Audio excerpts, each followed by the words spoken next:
the craft distilling comes about more because the big kids have made it profitable for everybody else. I mean, the profit margins on average in the industry are a lot better today than they were 20 years ago because prices went up and people are paying it. So it's easy.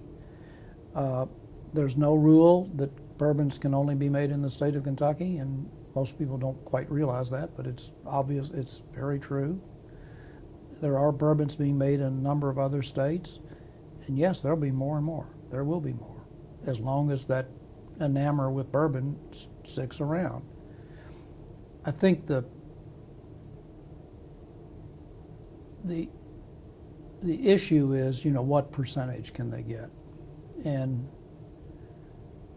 I think in limited areas they can be aggravating to everybody else, but I don't think they can do enough to damage they can't damage Heaven Hill, and they're not going to damage Maker's Mark, and they're not going to really damage this company.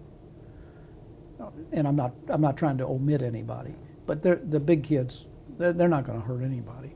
They should add business to the whole industry, and they'll power it a little bit off the bottom or top, however you look at it.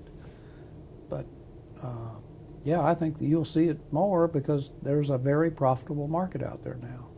If you went back to the 70s, late 70s, and suggested that, they'd all laugh at you because nobody was making enough money per unit to have any fun at it, or hardly anybody. Nobody's an exaggeration. But it wasn't interesting, and now it is, and you know, it's like craft beers. Look at craft beers, you know, they collectively took a chunk of change out of Budweiser and Miller, and I don't drink much beer, but whoever makes beer.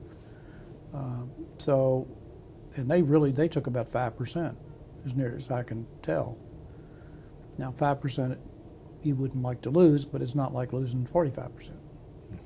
So, and people went on a flavor exploration in the beer market, and I presume they're still doing it.